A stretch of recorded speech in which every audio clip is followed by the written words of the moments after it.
So you're curious to know what the Spec B is. Well, I'll tell you. It's a Subaru.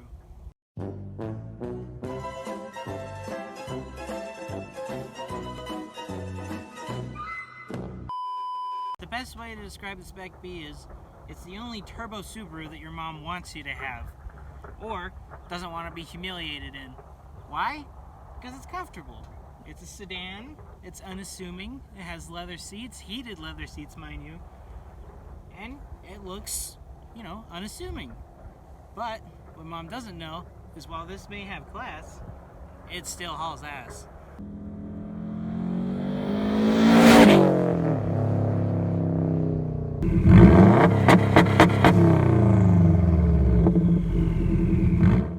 This is my 2008 Subaru Legacy GT Spec B.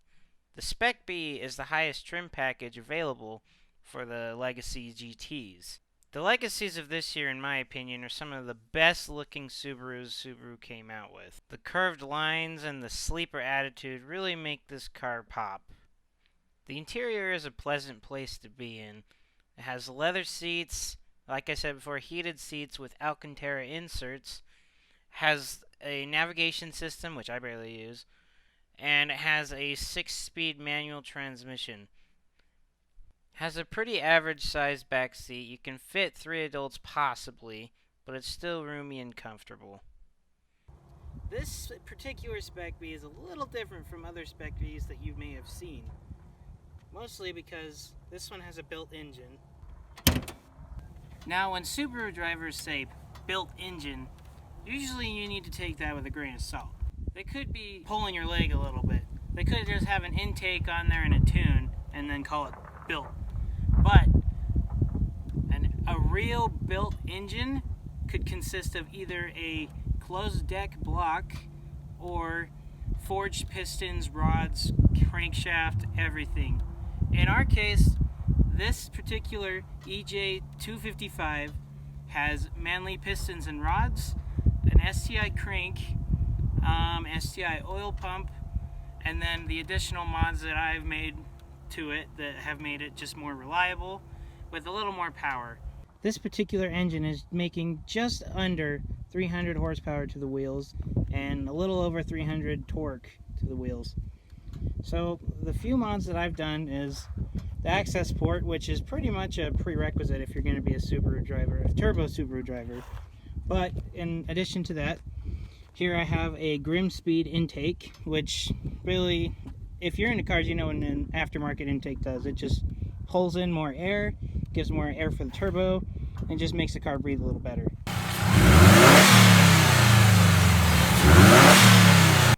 I've also done this Perrin inlet hose, which is very common on the turbo Subarus for it to go out. So I had that replaced as well at the same time.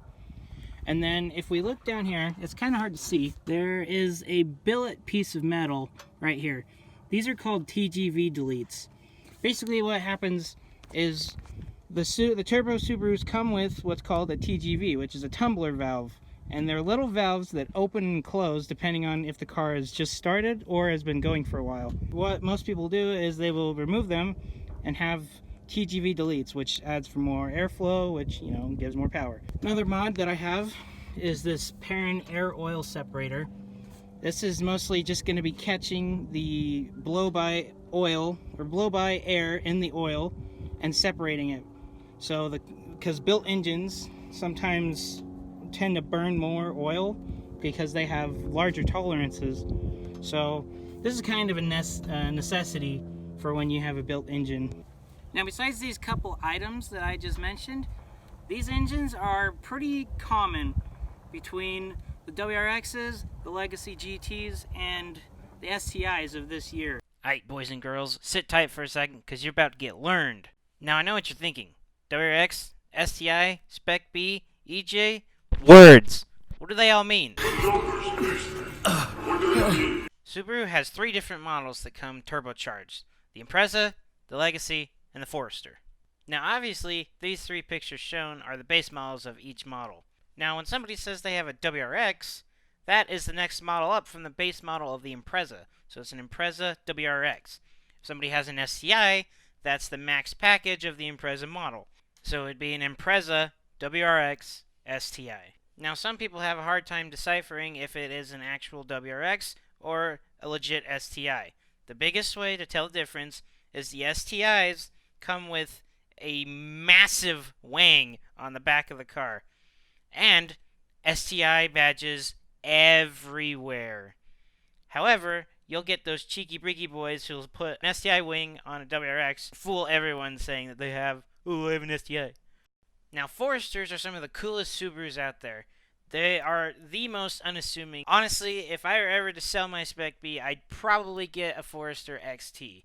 Which brings us into the next part. Forester XT is Forester with a turbo. And then the highest trim package of the Forester is a Forester STI, which the Americas didn't get because we didn't get anything cool from Japan. And now, finally, that brings us to the Legacy. There's the Legacy, and then there's the Legacy GT, which is the turbocharged model, comes with a 5-speed, and then there's the cream of the crop, the Legacy GT Spec B.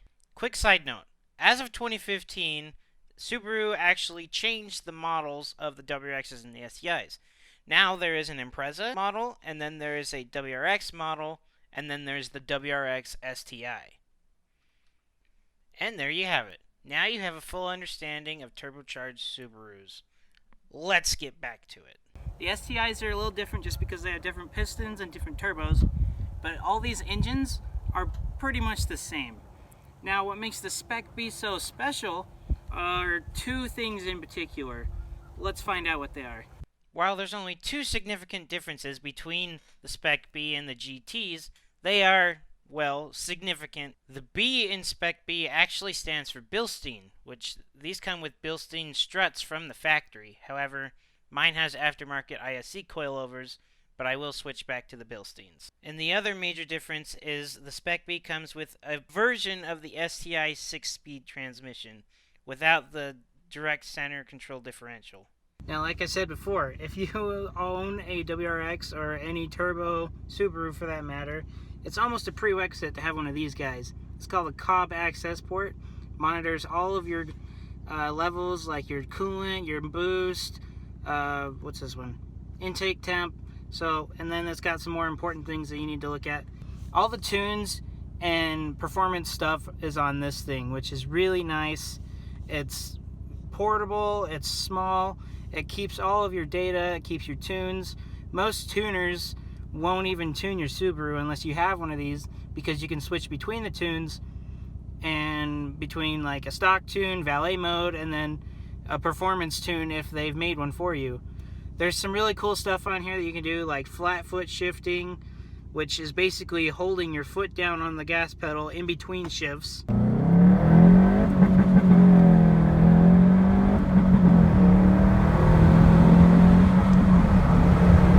It's pretty cool. Launch control.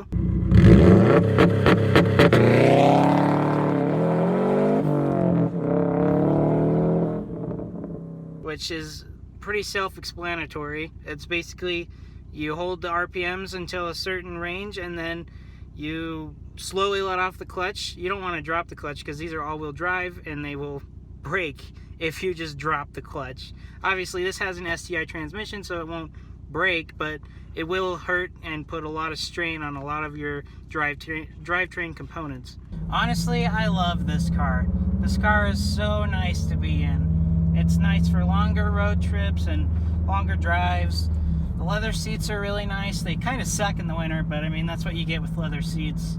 Heated seats are a must in the winter because I get in here and I almost am stuck to the leather seats. It's so cold. But I've been in lots of WRXs and a few STIs, and they're all nice, they're fast, but none of them have the same like comfort quality that these cars do. These Spec Bs. The Legacy GT Limiteds, or the higher models, are pretty nice as well, but the Spec B is really the sweet spot. If you're older and you want a car that has power, turbocharged, but it doesn't scream boy race car, the Spec B is the perfect car for you to have. If you can find one. They're so rare. they were made in a very limited amount every year. They were made from 2004 to 2009, I believe. But once I got to 2009, they started putting the 3-liter V6 or Boxer 6 motor in it. So these are commonly called the grown man's STI because it doesn't have the boyish racer looks of the STI, but it has the same performance. It doesn't have the same turbo, but you can get it. So all in all, I love this car. This car is amazing. It does everything I needed to do. It takes me to school in comfort. I can open it up on the back roads in the canyons when I'm, you know, on the weekends. It gets pretty good gas mileage. Subarus are pretty notorious for not getting the best gas mileage. I get anywhere between 21 and 26, and if I'm on the freeway for a long time, I can get up to 30, which only happened a few times. So to end this video, I just want to say I love this car. If you can find a Spec B that's in good condition and has been well taken care of, jump on it, because these cars are rare and they're fading out fast. And if you want to have that true ultimate all-wheel drive and luxury Subaru feel, Spec B is where it's at.